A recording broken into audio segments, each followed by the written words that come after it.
tukaj on bo bežal, ona bo pa čez dalje bolj hlastala potem, in tukaj to je začaran krog, tukaj ne moreš priti do ene rešitve, dokler se ne ustaviš, pa reči, da bomo mi tole zdaj malo pogledati. Ker to je ta težek občutek pri teh ljudeh, ki so rečemo tesnobno navezani, da ne boš preživel, sam ne moreš preživeti. In to je čisto otroško.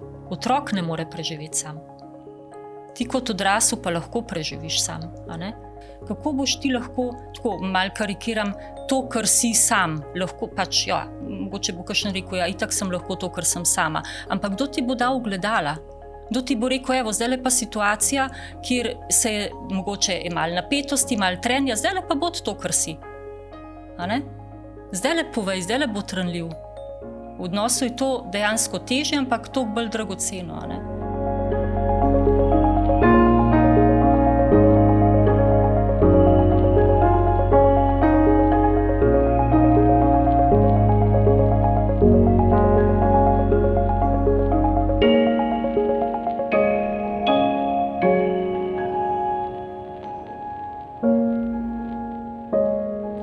Z nami je dr. Lidija Bašič-Jančar, zakonska in družinska terapevtka, supervizorka v socialnem varstvu in predavateljica.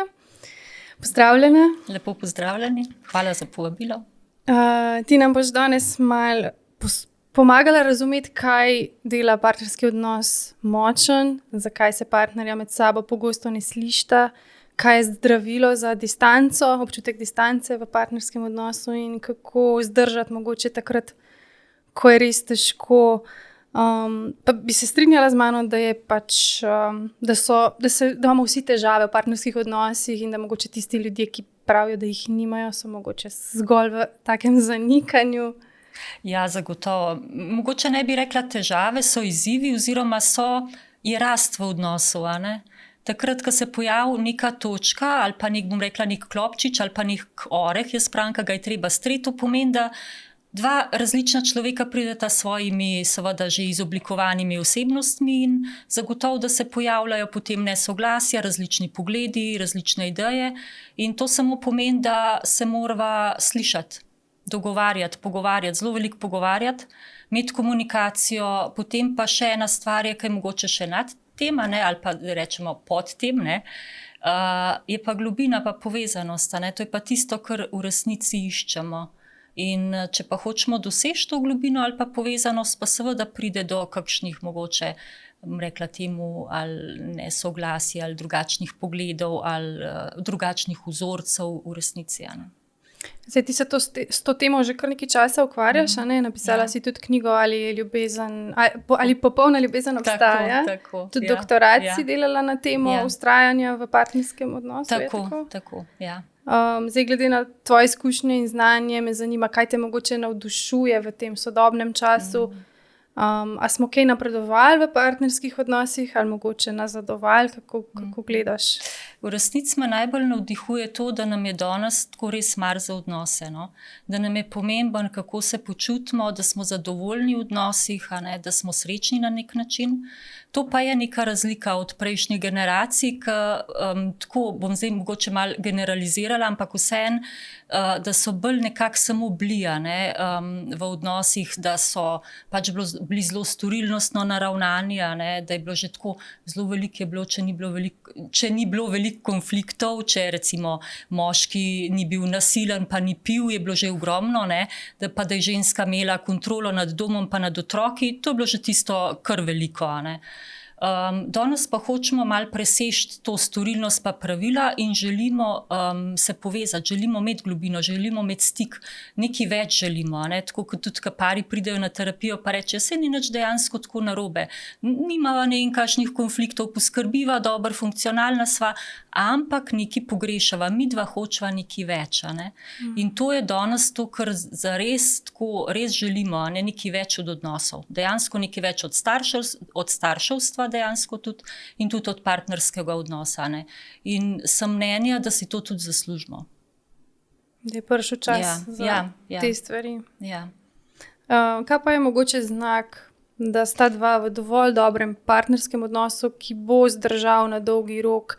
Zdaj, verjetno nista v nekem idealnem, ravno tako se mogoče sta v konfliktih, ampak kaj je za vas mogoče za tebe, no, sva rekla, so vetikala. Kaj je znak, ko pridete dva pa rečeš, vidva stva, imata neko kapaciteto, da lahko... Ja, zdaj bom rekla, da zato, da je en odnos, lahko rečemo dolgotrajen, je potrebna neka stabilnost vseeno, ne. In to stabilnost pa določa recimo temu zaveza ali pa ena predanost, ne. To je nek tak dejavnik, kar kaže na to, ali je nek odnos se lahko razvija na dolgi rok ali ne. To se pravi, da se mi zavežemo dejansko nekemu odnosu in pa eni osebi, a ne, da rečemo, točno ona je ta tista, za katero sem se jaz odločil. Ali pa točno on je tisti, za katerega sem se jaz odločila, da bom svoje življenje pač z njim preživela. Ne? In da vemo, zakaj je ta oseba to. Ne? To se mi zdi tako en tak res močen dejavnik, da se ti osebno zavežeš in tudi nosiš potem odgovornost za to, a ne? Da rečeš, ok, zato sem se zavezal in s tem pa pride tudi neka odgovornost, a ne pač pri odnosu. Potem še ena stvar, ki se mi zdi tudi zelo pomembna, pa tako se tudi velikokrat s pari pogovarjamo, oziroma so tudi tukaj večkrat neke dileme, a ne, da imaš ti en notranji, ali pa bom rekla, nek občutek, da greš v odnos in da se zavedaš tega, da odnos prinaša svobodo. In ne to, da ti odnos nekaj vzame, da te prikrajša za nekaj, a ne? Ampak da ti dejansko da ti z odnosom, oziroma ko si v odnosu, nekaj zelo veliko pridobiš. A ne? Da si čezdalje bolj lahko to, kar si, da lahko čezdalje bolj poveš, čezdalje več stvari poveš, zaupaš, a ne? In dobiš odziv za to nazaj. A ne? In s tem pač res dejansko ratuješ čezdalje bolj to, kar si v odnosu, ker kako boš ti lahko, tako malo karikiram, to, kar si sam, lahko pač, ja, mogoče bo kakšen rekel, ja, itak sem lahko to, kar sem sama, ampak kdo ti bo dal ogledala? Kdo ti bo rekel, evo, zdaj pa situacija, kjer se je mogoče malo napetosti, malo trenja, zdaj pa bo to, kar si. A ne? Zdaj povej, zdaj bo trenljiv. V odnosu je to dejansko težje, ampak to bolj dragoceno, a ne? Potem še ena stvar, mogoče še ena tako pomembna, zdaj če tako eno tako daljšo premico gledamo, ne, v odnosih, je pa sposobnost ali pa zavedanje, da je potrebno iti čez neke svoje vzorce, da lahko si v odnosu, a ne. To je tudi nek tak pokazatelj ali pa dejavnik, ali gre par lahko naprej, ali raste ali ne, a ne. Ker vsak ima te vzorce in zelo močno bojo začeli tolčiti ven ravno v partnerstvu, a ne, tam po letu, dveh, a ne, ko se začne poglabljati odnos, bojo prišli te primarni vzorci ven. Vzorci, ki so nam včasih koristili oziroma so bili namenjeni temu, da otrok preživi, a ne, v neki družini, ki si pa odrasli ti pa nagajajo. In zato se pokažejo v partnerstvu ravno zato, da ti to predelaš, a ne. Da si lahko potem boljši, da rasteš, a ne. Zato se v odnosu dejansko lahko dosti hitrejš rasteš kot pa sama, ne. Ampak nihče nas načeloma ni naučil oziroma opremo, da bi znali tudi iti čez te, ne vem, težje stvari, čez konflikte, na kak način se izražati, na kak način izražati čustva, kako poslušati drugega, ne, pa ne se braniti ves čas. A misliš, da se teh veščin torej lahko naučimo, pa tudi potem me zanima, a se jih lahko sami naučimo brez neke pomoči, podpore, brez terapevta recimo? Ja, zagotovo itak se učimo stalno, ne, v odnosih se stalno učiš, ker pač nimaš izbire, a ne. Ob nekom čutiš nekaj, ob drugem čutiš nekaj in normalno, da je potem to nek notranji proces, ki se želiš spoznavati, a ne. In zagotovo je vse možno, a ne, če se najprej zavedaš, da te ena stvar moti v odnosih, a ne, da te ena stvar toliko moti, da tega ne bi več želel imeti, oziroma se vesti na tak način. Drug korak je, da pogledaš, od kje imaš ta vzorec, ne? V kakšnih situacijah oziroma v katerem mogoče obdobju življenja se je začel ta vzorec razvijati, in potem rečeš, ok, jaz ga ne rabim več, jaz ne bi želel ali pa želela se več tako vesti. recimo odmik, a ne. Če ima nekdo v partnerstvu vzorc odmika ali pa umika ven iz odnosa, je to zelo nefunkcionalen vzorc, ker ti preprečuje, da bi se ti lahko pogovarjal, dogovarjal, da lahko dobiš odziv nazaj in tako naprej. A ne. Ampak enkrat ti je koristil, ko si bil otrok, ti je koristil, ker si se odmaknil, recimo, ko sta imela starša ogromno konfliktov. Si se odmaknil in te to plaši in se boš odmaknil tudi v odrasli dobi, ampak to zdaj ni več fajn. A ne? In si rečeš, ok, tega ne želim več imeti, takrat mi je to pomagalo, zdaj mi pa ne pomaga več. In bom delal na tem. Tisti moment, ko se bo zgodil, da čutiš en tak notranji vzgib, da bi se odmaknil, to se zelo dobro začuti dejansko. Ne? Kot en zid, bi se odmaknil, pa rečeš, ne, zdaj je treba vztrajati. To je tisto vztrajanje, kar rečemo v odnosih. Zdaj moram vztrajati čez ta mogoče svoja težja čutenja, svoje težje občutke, ne vem, kam jih partner prebuja dejansko samo, ne vem, občutek, da nisem zadosti dobra, ali pa občutek, da sem, ne vem, nepotrebna, ali pa da pač te težje občutki in spregovoriš o tem in ko spregovoriš o teh občutkih, predeluješ ti svoje vzorce. Zdaj pa, če je pa vprašanje potem naprej, ali to lahko narediš sam, ali rabiš za to strokovnjaka imeti, to je pa zelo odvisno. To je pa tako, bom rekla, odvisno od večjih dejavnikov. Ni samo, mislim, težko je zdaj reči enoznačni odgovor. Ne?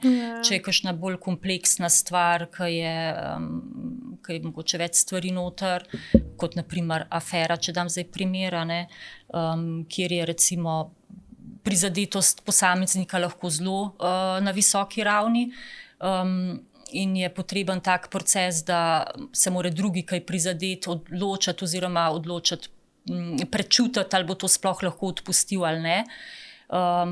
Je zato potreben en proces in tudi v takih primerih je potreben pogledati odnos za nazaj, kakšen odnos sta imela, kaj je do tega pripeljalo in tako naprej. Tako da v tem primeru zagotovo je to kompleksnejša situacija in je potreben terapevt skoraj vedno. Če gre pa za kakšno tako, mogoče zdaj rekla, malo lažjo stvar, v smislu ženo motka mož preveč dela, to pa mogoče, če sta vešča komunikacije, pa se pogovarjati, lahko to tudi same dva pač predelata s tem, da reče, lej, pogrešam te, ne samo, da mu teži, ampak reče, pogrešam te, želim si več časa prebiti s tabo in tako naprej. On bo pa potem jo slišal, pa bo svoje občutke povedal in tako naprej, ker sta lahko sama čez to.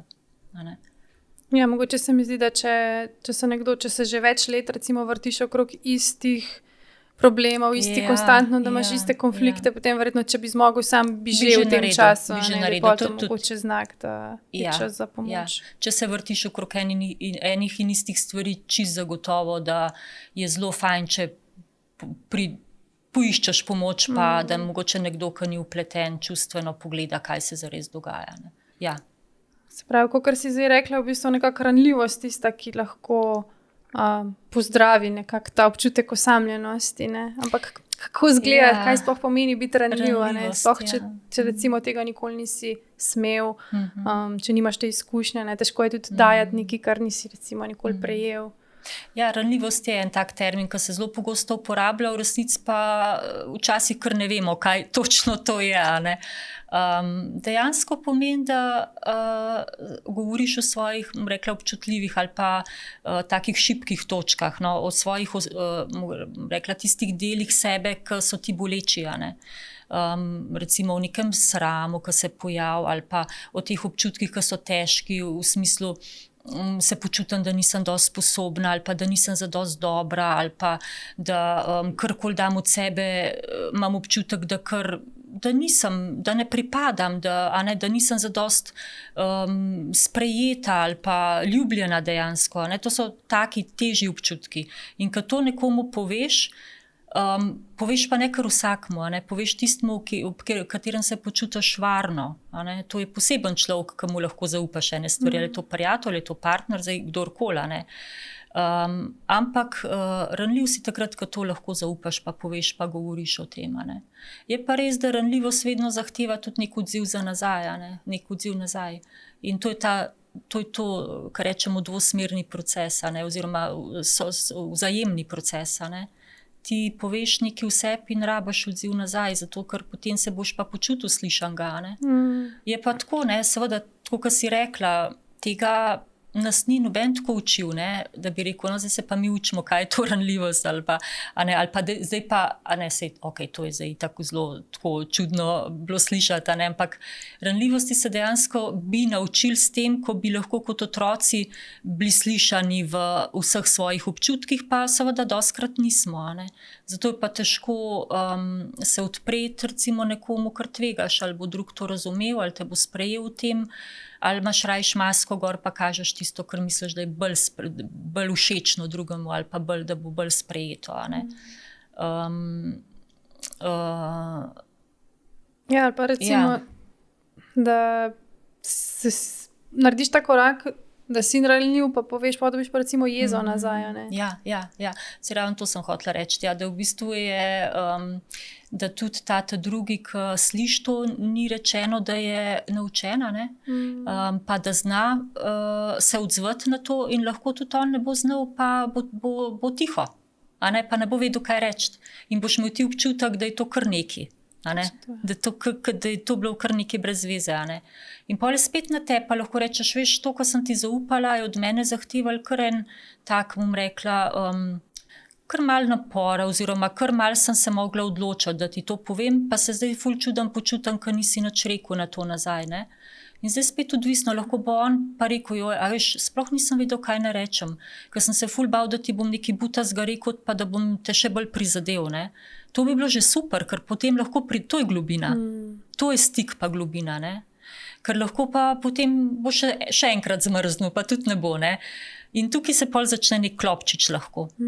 Zato, ker ne zmoremo dejansko, ne da bi bili hudobni, pa da ne bi hoteli, ampak pač enostavno v določenih momentih ne zmoremo. Vsak je prežet z enimi svojimi stvarmi in je to lahko tako.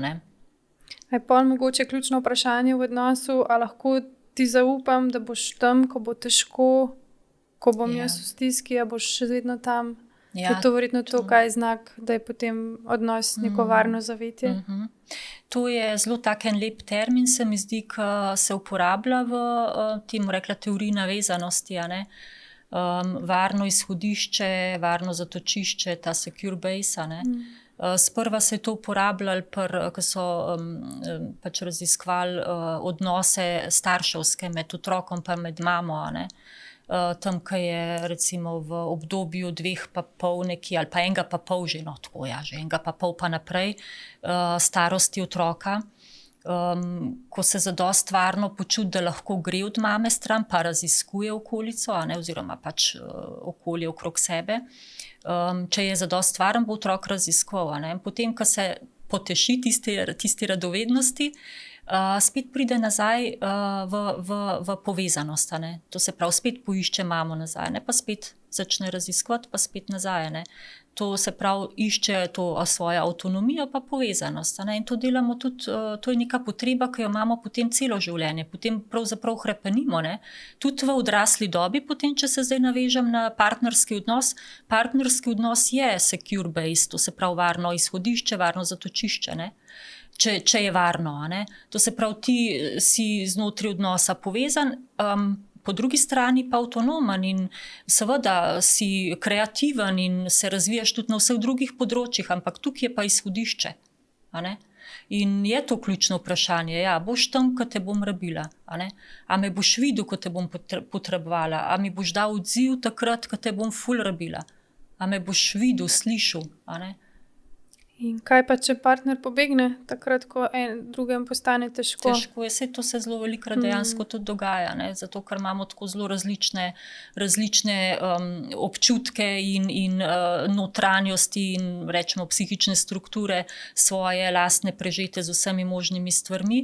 In tako, kot sva prej govorili, ranljivost je včasih lahko tudi neko breme za nekoga, ki tega ni navajena. Ne vem, če si predstavljamo neko žensko, ki nikoli ni bila navajena, da jo je nekdo poslušal, da ji je dal odziv, da jo je lepo pogledal, da jo je objel. In zdaj kar naenkrat ta moški, ki pa ji poklanja nekaj teh stvari, je pozoren do nje in je to nenavadno. To je nekaj, kar ni domače. In potem, ob tem, ko bo on prijazen, ko ji bo namenjal neko pozornost, se ona lahko odmakne, ker je preveč tega. Tako Tako, kot nam je recimo, če nam je domača ljubezen pa pozornost, bomo to v tem se super počutili, če nam pa ni, se pa ne bomo. A ne? In seveda je lahko tudi do tega pride, da se odmakne eden ali pa ta drug, ne. In je potem spet odvisno pa od mnogih dejavnikov, zdaj odvisen, ali bosta prišla v to ranljivost skupaj ali pa ne, ne. In mi se na terapijah dostikrat prav ranljivosti učimo, ne. Dejansko tako, tako komunikacija, beseda je, tako se mi zdi, tako malo bolj mogoče površinska oziroma bolj na te zgornji ravni, a ne. Komuniciramo lahko pač z marsikomu, ne, z marskom. Te globine, to je pa nekaj pol še nižji, ne. To pa ne moreš z vsakim imeti dejansko, a ne, ker pa zahteva, da je nek odnos že, da je nek stik, da se povežeš, da se počutiš varno, potem boš lahko šel v globino, a ne. To se je treba naučiti, če tega niti ne znaš, niti ne veš, kaj bi točno to bilo, a ne. In recimo terapevt z nekimi vprašanji, a ne, lahko zelo pomaga, da do tja ljudje pridejo. In ko začutijo to, pol vejo, to je to, ja, to je to. Tako, ko se dobro pol počutiš, tudi da je to nek tist občutek, ko si povezan z nekom, ne. Ja, pa ko izraziš v bistvu neke svoje občutke, ki si jih imel skozi vse, ampak nisi znal niti povedati, niti se jih zavedati. Sploh ubesediti, ja. Ja, seveda. Kaj pa potem na terapijah opažaš, mogoče kakšne tipične vzorce, kaj ženske bolj, zaradi česa so one bolj nesrečne v odnosih, pa mogoče zaradi česa moški, a so kakšne te Ja, mogoče so tipične neke razlike, ja. Ženske načeloma zelo hitro pogrešajo, če ni te globine pa povezanosti, ne. One tudi pač rečejo, ja, nekaj več rabim, a ne. Zelo hitro to začutijo, a ne, da nekaj še manjka, no, v odnosu, tako da je sicer vse okej, pa nekaj še manjka, ne. In tudi velikokrat potem svoje partnerje ali pa možove pripeljejo, ne, pa rečejo, da bi rade preverile, kaj je še lahko, ne, da tukaj pa pač nekaj manjka, ne. Ta čustvena povezanost, uglašenost, stik, ne. Pri moških je pa mogoče se pa počutijo dostikrat neslišani pri tej izkazovanju ali pa potrebi po tej telesni bližini, ne, mogoče tudi spolnosti, a ne. In se tukaj počutijo neslišane, ne. Ženske dostikrat rečejo, jaz najprej rabim to varnost, čustveno povezanost, da se lahko potem tudi telesno predam. Moški pa velikokrat reče, jaz pa najprej to rabim, potem bom pa tudi tako v redu, a ne. V resnici govorimo o istih potrebah, ampak malo na drugačen način, a ne. Isto, vsi imamo potrebo po tem, da smo skupaj, da se dobro počutimo, a ne, da imamo te občutke fajn, povezanosti eden ob drugem. To je temeljna potreba človeka, ne? In potem dejansko vsi hrepenimo, no. Prej si že omenila ta občutek svobode, oziroma si rekla, da glih v partnerstvu se ta neka svoboda, ne, to mi je bil tako zanimiva iztočnica, če bi še malo več o tem povedala, ker zdaj mnogi se pa glih bojijo, da bojo izgubili občutek svobode v partnerskem odnosu, a ne. Mnogi se to bojijo, ja. Ne vem dejansko, kaj je tisto, kar jih toliko, kot da bojo sebe izgubili, no, da če bojo, kot da bojo, tako velikokrat rečejo, pač ja, če se bom spremenil, bom pa sebe izgubil, a ne. Ampak sej ne spremeniš se zato, ker, a ne, zaradi partnerja, tako ker ti bo on rekel, da moraš pa te lastnosti spremeniti, ampak zato, ker jih sam začutiš, da jih pač želiš spremeniti, a ne. In ja, velikokrat je ta občutek, da se moraš prilagajati, da boš neko svobodo izgubil, da ne boš mogel več ne vem kam iti, a ne. Ampak tako, ko rečem, kaj dejansko boš izgubil, ne, kaj bi dejansko lahko izgubil, ker vse, kar rad počneš, jih boš še 5-krat rajš lahko v odnosu delal, če se boš dobro počutil, a ne. Ne vem, kaj bi sploh lahko tako izgubil, a ne. Ni, a ne, tako pač enostavno je treba do tega občutka priti, da ti odnos lahko da veliko več, kot če si sam, no, tako. Več, ne vem, možnosti za to, da se izraziš, da poveš, da svojo globino, ne vem, nekako izliješ lahko, a ne. Govoriš o stvareh, ne vem, o svojem otroštvu, kaj je bilo težkega, recimo tukaj se pari zelo velikokrat lahko na zelo globok način pač povežejo, tako, ko recimo rečeš, ok, kako pa je bilo pri vas doma, ali to lahko povežete s kakšnim tem obdobjem v vašem otroštvu, in ko začne nekdo o tem govoriti, je drug zelo priklopljen na to, ne? Tako da takrat se zelo pari lahko tako povežejo, ne? In to je ta svoboda, kreativnost, ki svobodo pride, ne? Da si zato, ker se dobro počutiš, si lahko tudi kreativen, ne? Lahko si kot ženska se bolj izražaš, kot mama si bolj nežna lahko, ne? Ko v službi se lahko nekako še bolj mogoče razvijaš, če se dobro doma počutiš, ne? Če se počutiš tako, da je to res tista varna baza, ne? In seveda pol tudi odnos gre v neko smer razvoja, ne? To se pravi svoboda, kreativnost, strast, to gre skupaj. Na drugi strani so pa tako osamljenost, strahovi, ne? Strahovi nas blokirajo, ne? So kontra svobodi, ne? Ker strah te omeji. Čez strahove pač enostavno moramo iti, ne? Tako. Ja, verjetno pač tisti, ki so gledali mogoče starše, če je bil en mogoče bolj posesiven in mogoče iz tega ven, pol pride ta strah pred svobodo, da če si z nekom pač pol ne moreš več početi nekih stvari, da iz tega izhaja. Ja, seveda, to vse pač povezujemo vse z temi primarnimi izkušnjami, kaj drugega že skoraj pač ne more biti. Tam se pa vse sorte naučimo, ne? To, ko gledaš, ne vem, starša, ki je mogoče žalosten ali pa nezadovoljen, in si pol misliš, ne tako avtomatično ali pa na nezavedni ravni, zakaj bi bil sploh v odnosu, ne? Če imam izkušnjo, da sta ona dva imela tak odnos, da nista bila srečna. Zakaj bi pa jaz zdaj rinil noter, ne? Ali pa greš vseeno v odnos, ampak podzavestno se ti pa te filmi vrtijo, ne? In pol imaš občutek, da boš vse živo izgubil, ne? Ampak ne moreš, mislim, tako tudi, ko otrok pride večkrat tako ljudje začutijo, zdaj pa konec vsega, ne? Zdaj pa konec svobode, ampak je neka druga stvar, ker se ti odločiš za to, ne? Tako, ko jaz dam dostikrat primerjavo, če si ti v srednji šoli, ne, pa se ti odločiš za fakulteto, ne, je to čisto neke druge naloge bojo, težje naloge, ne, ampak ne gledaš nazaj, koliko si ti zdaj tukaj svobode izgubil, ker čutiš svobodo, ko greš naprej. Jaz še nisem slišala, da bi kdo rekel, zdaj grem pa na faks, bom pa svobodo izgubil, ne. Ne, ves si vzhičen, ko mi čakaš, ne, ker je to nova situacija. Seveda se odpoveš določenim stvarem, ampak to je tvoja odločitev, to je nekaj, kar si se odločen, ker veš, da rabiš, da želiš nekaj doseči, ne, s tem.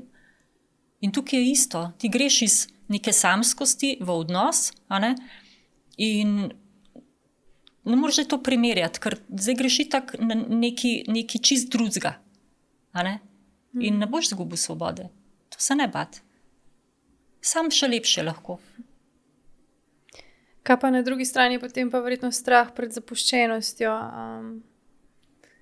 A je to nekaj naravnega, ker v bistvu imamo vsi malo vse, ko smo bili pač otroci, nas je seveda bilo pač strah pred zapuščenostjo pomenil preživetje, ne? Ja, to je zdaj prej, ko sva govorili o navezanosti, ne?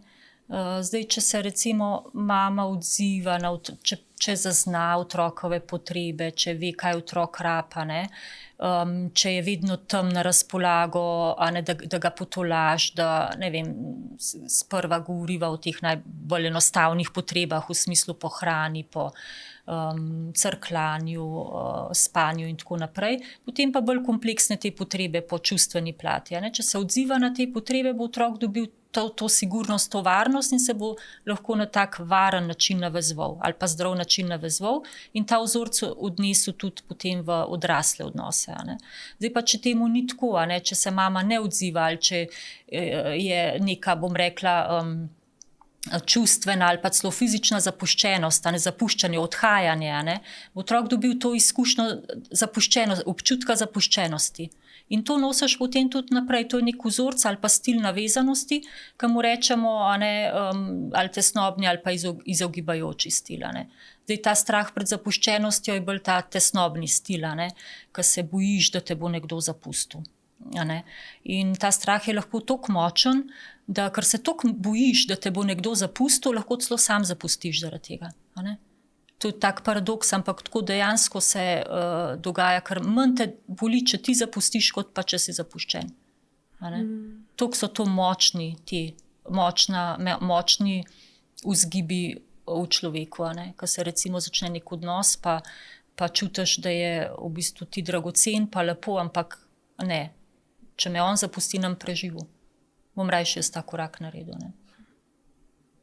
Ampak ta par izogibajočega in tesnobnega stila navezanosti je v bistvu zelo pogosta. Se dogaja kombinacija, ja. Koliko tega recimo vidite? Je, seveda. Zdaj tako, ljudje se spreminjamo tudi tekom življenja. Lahko se v nekem obdobju, recimo primer, če bi se ločil, takrat si sigurno lahko imaš mogoče malo bolj izogibajoči stil, in potem gre spet odnos in je varno in se spet nagibaš proti varnemu stilu. Tako da ni vedno tako za sigurno vse, da bi rekel, zdaj imam jaz samo izogibajoči stil in to je to. To ni čistko. To se lahko zelo prehaja, tako, ali pa si malo bolj tesnobno varen, bi rekla. Tako, recimo, pri sebi zaznavaš, da si mogoče malo bolj tesnobno varen. Ali včasih si bolj tesnoben, včasih si pa bolj navaren. Tako. Lahko si pa kdaj tudi izogibajoč. Verjetno odvisno tudi od odnosa, kjer kako se ti to izraza. Tako da ja, seveda med pari pa se zaznavajo te razne potem kombinacije. Recimo, da je moški izogibajoč, samozadosten, ne rabi, on je pač sam sebi dovolj, in distanco rabim. Ženska bo pa v bistvu želela bo pa hlastala po tem odnosu, bo pa zelo tesnobna lahko. In tukaj on bo bežal, ona bo pa čezdalje bolj hlastala potem. In tukaj to je začaran krog, tukaj ne moreš priti do ene rešitve, dokler se ne ustaviš, pa reči, da bomo mi tole zdaj malo pogledati, kaj se dogaja dejansko. Odkje ti vzorci, kaj se je dogajalo, ali bi to mi malo mečkan pogledali, pa malo zavrteli ta krog v drugo smer, pa da vidimo, kaj se zgodi. Kaj pa je verjetno rešitev, da izogibajoč rata malo bolj Ja, prisoten? tako, izogibajoč, da se, tako kot vsak vzorc najprej, tako kot smo rekli, najprej zavedanje, da te nekaj moti, eno vedenje moti v odnosu. Potem je odločitev, da boš pogledal, odkje imaš to, na nek način začutil te primarne odnose še enkrat in jih razmejil. To pomeni, to je bilo v preteklosti, zdaj sem pa jaz lahko drugačen. In potem počasi začneš tako probati reakcije spreminjati v odnosu, recimo partnerskem. Enkrat, ko te bo prešinilo, kaj zdaj je tisti moment, ko bi jaz se odmaknil, ampak ne bom zdržal ob njej. Ona je prestrašena, ona si želi odnosa, jaz si ga pa v bistvu tudi želim.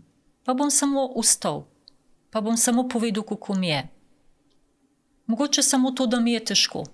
Ali pa da bom zdržal, da mogoče ne bom nič rekel, ampak bom pa samo zdržal. In bo ne to že ogromno. Pri njej pa isto, odkje ta tesnoba, ta strah pred tem, da te bo nekdo zapustil, da boš ostal sam in da ne boš preživel, če boš sam. Ker to je ta težek občutek pri teh ljudeh, ki so rečemo tesnobno navezani, da ne boš preživel, sam ne moreš preživeti. In to je čisto otroško. Otrok ne more preživeti sam. Ti kot odrasel pa lahko preživiš sam. Kaj pa rešitev za te tesnobne? Mislim, da imajo tudi neko izkušnjo, da tudi imajo izkušnjo. Lahko preživijo sami. Tako, ampak to je proces. To ne gre tako zlahka. Recimo rekla, ta tesnobni stil navezanosti se velikokrat povezuje s temi odvisniškimi odnosi dejansko. In tukaj je nujno treba se zakopati res globoko v te vzorce. In to ni pol leta, to je predelava kar nekaj časa, ker je zelo močno. Ta strah je res preživetveni. To ljudje povejo, da se tresajo od tega. Čist na telesni ravni, ker so bili zapuščeni, ker so bili sami kot otroci, ali so jih puščali same, ali so jokali sami. Nekaj težkega je dejansko se dogajalo. Nekaj prav spomin v živčnem sistemu. Prav spomin in treba v bistvu živčni sistem umirjati tukaj najprej. To so pač kar procesi, to ni tako enostavno, da boš rekel zdaj bom v pol leta obdelal to in to in to. Ne. 3-krat na terapijo. A ne, pa bo to, ja, ne. Hotela sem te še vprašati, kakšen pomen daješ poroki zdaj v tem sodobnem času, zdaj ta nek namen poroke se je dosti spremenil v zadnjih 50 letih, 100 recimo. Res A je še vedno pomembna, je še vedno ima smisel v tem času? Jaz mislim, da ni ženske, tako bom zdaj mogoče malo res provokativna, ampak da ni ženske, ki se ne bi želela poročiti. Čeprav rečejo. Se strinjam, ja. Ja, čeprav mogoče rečejo, da jim je vsem pa tako, ampak če bi bile čisto iskrene, pa globoko v sebi si čisto vse želijo biti, se poročiti. Ker je to še ena nadgradnja več, še ena zaveza več. Preseganje še malo več poguma rabiš za to. Prav po raziskavah so pri ženskah pač videli oziroma so prišli rezultati ven, da za ženske pomeni poroka še globja čustvena varnost. Psihološka in čustvena varnost. Prav, in se mi zdi, da ima velik smisel. Mislim, jaz bi rekla tako, če poslušalci ne verjamajo, ne vprašajo tiste, ki so bili nekaj časa neporočani, pa so se potem poročili, čisto vsi večinoma rečejo, ne, ful je nekaj drugače. Ful je nekaj drugače. Še malo drugače, še neka nadgradnja te globoke, rečemo, osebne zaveze, ki jo potrdiš, ne, ki jo potrdiš. In še malo več, to je v bistvu poroka res preseganje strahov. Je pa tudi nek ritual. Je pa tudi nek ritual. Za ljudi je bil to, tisočletja so bili rituali pomembni, zdaj kar naenkrat jih skoraj nimamo več, ampak še zmeraj v nas verjetno je ta neka potreba tudi po teh. Si želimo tega dejansko, tudi tako rečemo teh ritualov, praznikov, tega se vedno veselimo. In poroka je tudi ena taka stvar, ki je nek poseben dan prav za tiste dva človeka, ki se bosta takrat poročila, namenjen ta dan. Mislim tako, poroka je za pogumne, jaz tako. Zdaj, če smo govorili o porokah, moramo še o ločitvah. Pa še o ločitvah malo, Zdaj, je vzrok za to, da je vedno več ločitev to, da so bolj družbeno sprejemljive, ali bi rekla, da je tudi kaj drugega tukaj vzrok? Mislim, tako se mi zdi, itak je ta preobrat bil, oziroma je ta preobrat, da se ljudje več toliko ne obremenjujemo s tem, ali bojo to okolica to sprejela ali ne, pač je bolj sprejemljivo, veliko se o tem govori, kot da bi nekako dobili dovoljenje za to, da se lahko ločimo. Da to ni nič tacga. Da to ni zdaj nič tako tacga. Po drugi strani pa se mi zdi, da je tudi ta način življenja, socialna omrežja nam vzamejo ogromno ene pozornosti, časa, službe so naravnane tako, da zahtevajo od človeka res ogromno nekega odzivanja, takojšnjega, veliko časa preživimo v službah, lahko tudi. Način življenja, ki je kar zahteva od človeka eno strukturo. In sigurno je lažje, hitrejš prideš do te neke odtujitve v odnosu prav zaradi tega mogoče načina življenja. Hitro smo tako, tudi te, tako smo naravnani k takojšnjemu zadovoljevanju potreb. To je tudi ena taka stvar, kot da bi bili malo egocentrični, takoj hočemo vse imeti, pa vse biti zadovoljni, pa čutiti samo, kako bi rekla, samo prijetna čustva. Čim pa pride do kakšnih nesoglasij ali pa malo nezadovoljstva, bi pa kar hitro rekli, tega se pa jaz zdaj več ne grem, a mi je to treba. Hitro zamenjamo. Tako kot nek stroj, ki se pokvar, ga zamenjamo, včasih so popravljali to, zdaj pa skoraj ne popravljajo več, tako ne, pač hitro zamenjamo, odstranimo.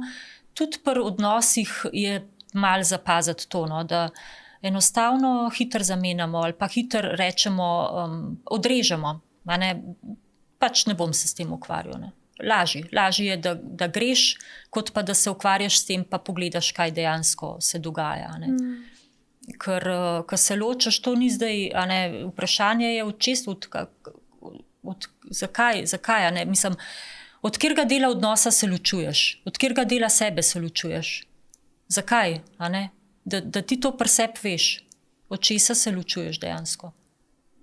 Kaj je bilo v tem odnosu, da ne samo to, da je mož se je čist spremenil, žena je ratala čist čudna, nisva več zaljubljena, nima več take spolnosti, a ne, zdaj pa rabim, ne bom, ne. Ne, to ni to. To ni to. Ta prava vprašanja so res vezana na to, od česa se te zdaj ločuješ. Od katerega dela odnosa, od česa, od kaj. Se pravi, bi rekla, da se splača vztrajati v odnosih, oziroma kdaj pa vendarle ne? Ja, to je dobro vprašanje, ja. Jaz bi mogoče malo zamenjala to vztrajanje, je bolj vezano pač na leta, ne. Vztrajanje je povezano z leti, pač leta grejo in ti vztrajaš, ne. Zdaj, ta termin ohranjanje odnosa, a ne, bolj mogoče smiselen tukaj, je pa vezan na to vsebino, a ne, na rast, na vsebino, na to čustveno podlago, o tem, kar danes govoriva, ne, da ohranjaš odnos skozi daljše časovno obdobje, a ne, to je ta smisel. Zdaj ta pozitivna psihologija veliko govori o cvetočih odnosih, razcvetu odnosa, a ne, da so to tisti odnosi, kjer se partnerja, ne vem, na stiku srečujeta vsak dan, si znata tudi prijetna čustva izkazovati in, a ne, rečemo, zdržati ob neprijetnih, a ne. To je tisto, ko bom rekla, ohranjamo odnos, a ne, skozi vsebino in povezanost, intimnost in zavezo in tako, a ne. Zdaj, kdaj pa vseeno, a ne, ker je pa prav, da tudi to rečemo, ne, kdaj pa vseeno so primeri ali pa v katerih primerih pa vseeno ni fajn, a ne, da še vztrajamo, itak, kadar gre za nasilje, rečemo, ne, takrat pač je potreben prekiniti odnos oziroma iti ven iz odnosa, če se to ne obadva ne delata na tem. Če so afere, a ne, rečemo kontinuirane afere, ki se ne končujejo, ne končajo, zdaj, če je ena afera, pa da se obadva odločita, da bosta to predelovala, okej, tako sta se odločila, ne. Če so pa to afere na afere, pa tukaj nimaš kaj, ne. Ali pa če eden oziroma oba partnerja nočeta, ne zmoreta, ali pa niti se nočeta ukvarjati s tem, da bi rastla v odnosu. Takrat pa tudi, a ne. Če nekdo si zelo želi, recimo pride ženska pa reče, jaz delam na odnosu, jaz se upoglabljam v te stvari, na te strani pa ne vidim ne dobim čist nič nazaj. Ne vidim ene tiste, bom rekla,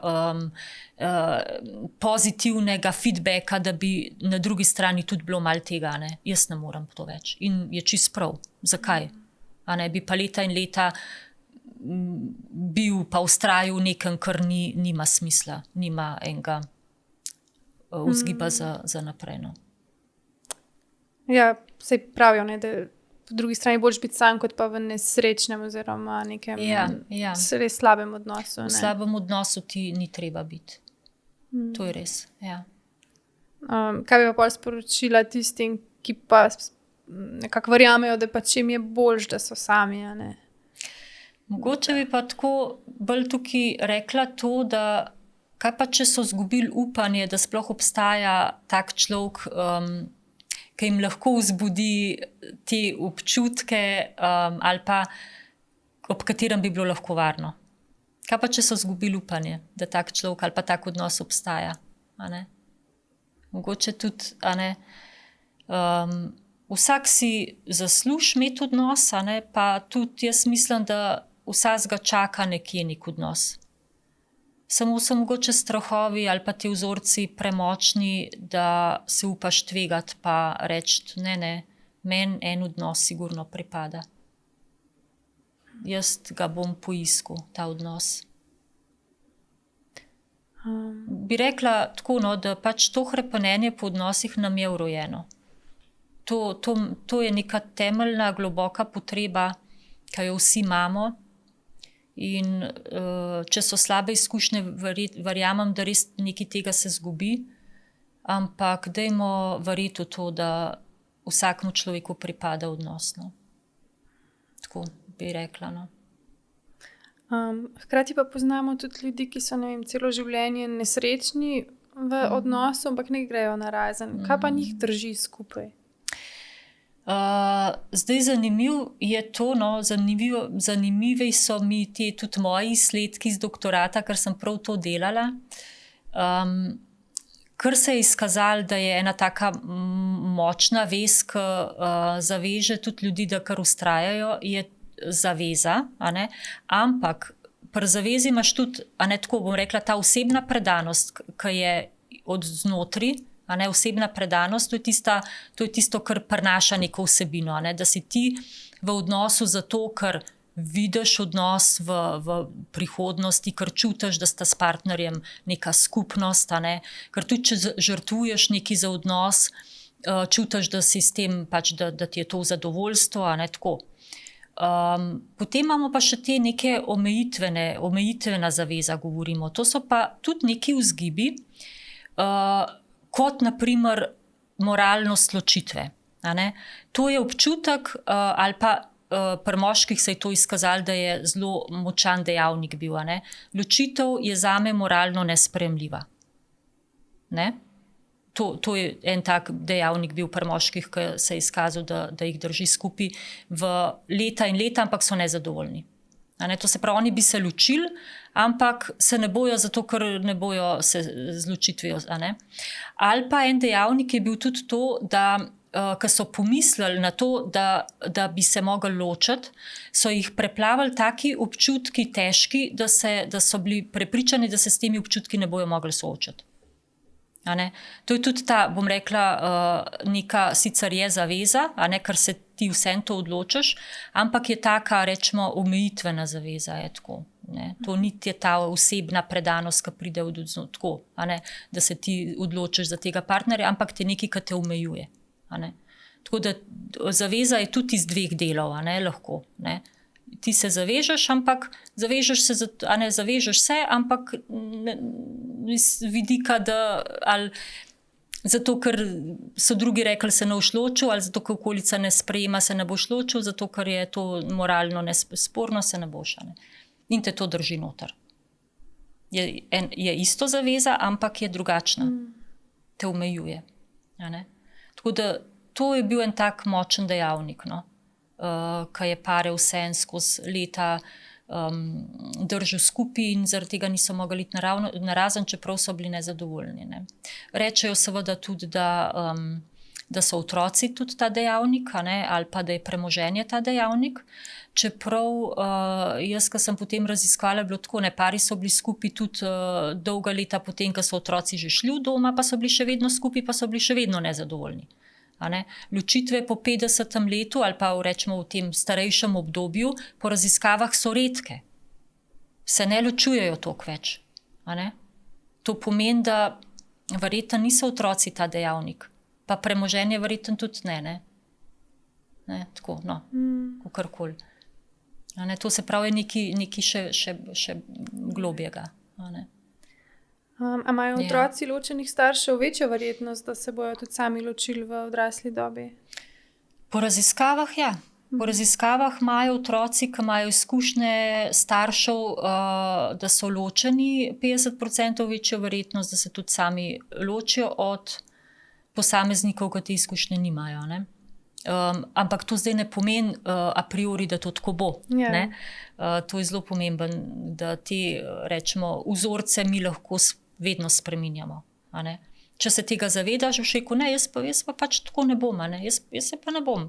Bom pa se spreminjal, da bom tudi privlačil človeka, s katerim mi bo v redu.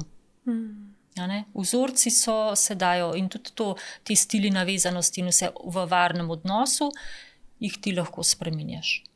Iz nevarne v varne. Iz nevarne navezanosti v varno. Tako da ja, pač po raziskavah imajo več možnosti, ampak vse se da natrenirati, ali kako? Vse se da spreminjati, rastemo celo življenje. Spreminjamo se celo življenje. To je ta, bom rekla, dolgoživost, povezana s tem učenjem. Se pravi, ni pol toliko, da jim je usojeno, da se bojo ločili, ampak je to tudi neka odločitev ali pa neka tvoja volja, kaj boš s tem naredil. Kaj boš s tem naredil, ja. Super je, če se tega zavedaš, pa rečeš, ja, evo, pač imam večjo možnost, da se tudi sam ločim, zato ker imam ločene starše, ampak jaz si tega ne želim. Jaz bom naredil vse, da do tega ne pride. Ampak ne v tem smislu, da bom zdaj vztrajal leta in leta z nekom, s katerim nisem zadovoljen pa srečen, ampak tako, da bom spremenil te svoje vzorce, svoje pač vedenja, ki mi niso všeč. To. Se pravi, tudi že prej si rekla, nekako ta iskanje tega stika, povezanosti se verjetno nikoli ne konča, gre za nek neskončen proces, ki traja do konca življenja, se pravi, kaj do zadnjega dne bomo nekako iskali bližino in hrepenenje. Ja, itak, ne. Pač do konca življenja se bomo učili, pa rastala, ne, to je dejstvo, ne. Se mi pa zdi potem, da, a ne, tudi če si v nekem odnosu, kjer se razvijaš in rasteš in potem čez dalje bolj zadovoljuješ tudi svoje potrebe, a ne, se to hrepenenje potem, tako bom rekla, hrepenenje ali hlastanje ali hrepenenje potem zmanjša do te mere, da si ti potem lahko res uživaš v odnosu, a ne. Da se lahko res, da si sproščen, da se lahko hecaš, da si lahko res to, kar si, no. A ne. Hrepenenje itak je potem, da ti bo v tem smislu, da ti je prijetno, če je nekdo zraven. A ne? Da pogrešaš, če ga ni. Na ta način pa itak, ja. Verjetno si sama videla na terapijah tudi že, da se marsikaj da, če sta dva pripravljena delati. Tako, ja. Mislim, vsekakor, no, mi pač imamo res take izkušnje terapevti, a ne, da vidiš, kako dejansko, pa 1 ura na teden, naprimer, a ne, ko delamo na teh stvarih, kakšne spremembe to povzroči, rečemo, nekemu odnosu, a ne, ali pa prenaša nekemu odnosu, no. To je res neverjetno, tako. Zelo lepo se vidi, no, tako tudi rečemo v teh 12 srečanj ali pa več, ali se nima veze, ne, kako se najprej pokaže, tako najprej pride do nekega če gledava krivuljo, ne, se dvigne najprej, to se pravi, sta tako ful navdušena, potem se pa spet malo zniža, v smislu, ali je več konfliktov, ali je več bolečih občutkov, a ne. Ampak to vidno rečemo, to je čisto normalno, ker tako pač v odnosu je, ko se poglablja odnos, je videti, kot da je slabš, a ne, ker pridejo te stvari ven, malo več konfliktov se nakazuje, ampak to pomeni, da gre v rast, a ne. Potem se pa tako, bom rekla, bolj krivulja tako pomika navzgor. Majčkeno počasnejše, ne tako strmo, ampak se pa zelo hitro poznajo spremembe, no. A pa tudi na partnerskih terapijah se tudi učite konflikte, kako se soočati z njimi, ne? To je verjetno tudi en izmed ključnih problemov v odnosih. Ja, ena taka mogoče temeljno spoznanje je, da konflikt je samo površina gor ali pa vrh ledene gore, no. Itak se prepiramo zaradi več ali manj malo bolj brezveznih stvari, ne, tako rečemo, kam si ti dal tisto vilico, zakaj ne pospravaš šalice, nisi pobrisal pulta, nisi pospravil cunj, tako, take stvari, a ne. Ampak treba je iti pod to. To se pravi, kako se počutiš, ne. Ona bo rekla, ja, zato, ker me sploh ne posluša, a ne. On bo pa rekel, zato, ker me sploh ne upoštevaš. Ne? Vedno narediš vse po svoje in normalno, da te več ne poslušam, a ne. No, pa se pa tukaj se pa začne, a ne. Neslišanost, neupoštevanje, prezrtost, odmik, pa take stvari. To s tem pa lahko delamo. Ker s tistim gor ne moreš nič delati, tisti je tako. S tem pa lahko pol delaš, ne. Ko začnete o teh občutkih govoriti. Ne. To je pa že pol proti ranljivosti, tako kot so prej. Pa potem se naučijo to prenesti verjetno v vsakdanje življenje, ne, da si ti sam na terapiji ranljiv doma. Pa... Ne, ja, itak, ja. Ker pol, ko začutiš, kaj to dejansko je, pa kakšna je izkušnja ob tem, se hitro poskušaš potem tudi tako vesti doma, ne, se ne gre ti tako, ja, ne, ampak počas pa, ne. Se pravi, to tisto neko upanje v odnosih v odrasli dobi, da lahko v bistvu presežemo mogoče tudi tisto, kar Ja. v otroštvu nismo dobili, oziroma da lahko Tako. dobimo. Da lahko dobimo, ja, tiste rane, ki jih imamo, lahko zacelimo v odnosu. A ne? Tako kot sem prej rekla, preslišanost, prezrtost, neupoštevanje, neslišanost. A ne? To so vse občutki, ki so od tam, ampak v odnosu se nam pač prebudijo, ponovijo se nam. A ne? In jih potem na nek način pozdraviš. A ne? Nekdo ob tebi te bo pa slišal zdaj. Nekdo ob tebi zdaj te bo pa podprl. A ne? In to je tisto nekaj največ vredno, se mi zdi. No? Ker si to zaslužiš kot odrasel človek. Kot otrok nisi mogel zbirati, zdaj pa lahko. Ker zdaj imaš besede, poveš, lahko ne. Takrat pa nisi mogel. Bi še kaj izpostavila? Razmišljam, če sva kaj tazga še pozabile. Tako se mi zdi vredno, no, delati na teh vsebinah, tako nasplošno tudi. No, toliko bolj kvalitetno življenje imaš lahko, če imaš en tak, bom rekla, varen pa stabilen partnerski odnos. No. Tukaj je vse res drugače, kot če ga nimaš. Mislim, ali pa če imaš slab odnos, a ne? Če imaš tak, da nisi zadovoljen. Tako da, pa tudi luštanje delati na sebi, no, dejansko. A ne? Pol, ko vidiš spremembe, pa ko se nazaj pogledaš, rečeš, kaj sem jaz dosegel, ne, v 10 letih, kakšna sem bila, nisem si upala ust odpreti, zdaj pa vse živo znam povedati. Ne? Tako, no, to se mi zdi, da je tako en tak, bom rekla, tudi življenjski doktorat, no. Ki ga lahko vsak naredi. No. Se pravi, da si upamo kaj malo več bližine, Tvegati, malo več poslušati, se tvegati. Tvegati, povedati o sebi, prepoznavati svoje strahove. Vsi imamo neke strahove, a ne? Jih prepoznavati, ubesediti. Strah ne bo šel kar sam od sebe. Ampak če pa poveš, govoriš o njem, je pa zelo hitro, zelo drugačen. Tako kot majčkani otroci, ki jih je neki strah, pa povejo, pa so takoj potolaženi. Mi pa dejansko tudi nosimo sabo te strahove in ko od njih govorimo, pa jih zaupamo nekomu, je to že notranji proces, da ti je ful lažje. To je tako, ko ne vem, greš nekam, se izpostaviš ali imaš neko predavanje, to so neki strahovi zraven. Če enemu poveš, mi je to zdaj, me je prav strah, no? Me šel tja, pa bom mogel pač povedati neko stvar, pa ti reče partner potem, lej, super si, itak verjamem vate, a ne. Pač tako boš naredila dobro, a ne. In greš in res narediš dobro. A ne. Tako da to. Hvala, Lidija, za tvoj obisk in za vse misli, ki si jih delila z nami. Pa upam, da si nas malo inspirirala, da si upamo biti mogoče malo bolj ranljivi. Tako, pogum za ranljivost, a ne. Ja, tudi jaz tako želim poslušalcem, da bi si upali tako sebe razvijati to.